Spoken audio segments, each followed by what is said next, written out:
She threw a coin at his face and laughed, "Get a job, loser." But 24 hours later, she walked into an interview room, and there he was, sitting in a tailored suit, her resume in one hand, a smirk on his face. He asked just one question, "Still think I should get a job?"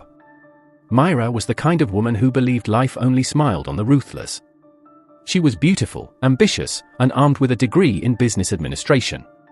But what she lacked in empathy, she made up for in pride. Every morning, she passed the same junction on her way to job hunt. And every morning, she saw the same man sitting there in tattered clothes, head bowed, holding a cardboard sign, * not homeless. Just human. She rolled her eyes every time. But one morning, something made her stop. Not out of pity. Out of irritation. The man had smiled at her. A soft, kind smile like he knew something she didn't. "You again," she snapped. "You just sit here every day waiting for someone to feel sorry for you." He didn't respond. So she did something cruel. She took a coin from her purse, flicked it toward him, and said, loud enough for people around to hear, "Here's your salary for the day, CEO of nothing." People laughed. The man only looked up and said, "Be careful who you mock, miss. You don't know whose story you're stepping into." She scoffed and walked off. The next day, Myra had an interview scheduled with a prestigious new tech company in town. The position? Executive assistant to the CEO. She dressed her best, printed her resume, and rehearsed her confident lines. The office was stunning. White marble floors. Glass walls. Air that smelled like money. She waited in the lobby, heart pounding. A secretary appeared and called her name. "The CEO will see you now." Myra stepped into the office and froze. Behind a massive desk sat the beggar. Only, he wasn't in rags. He wore an expensive grey suit, a Rolex on his wrist, and the same kind smile on his face. She nearly fainted. He gestured toward the seat in front of him. "Myra, is it? Let's talk about your qualifications."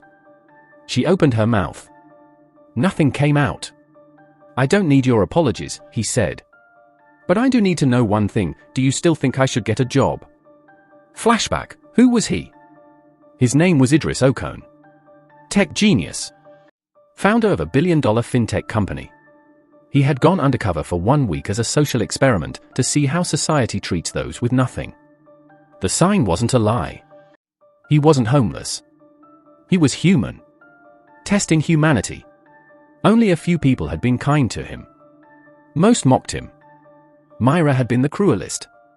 Back to the interview. She stammered. Tried to justify herself. "I didn't know. I thought you were just another freeloader." He sighed. "So you only respect people with power?" Tears filled her eyes. "Please, give me a chance. I really need this job." He looked at her.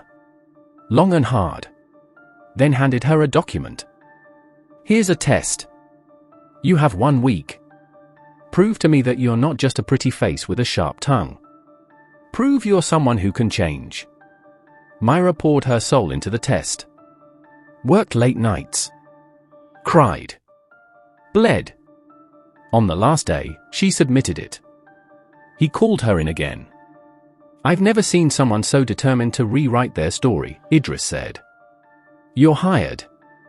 Not because I pity you, but because you fought for this." She couldn't believe it. A second chance.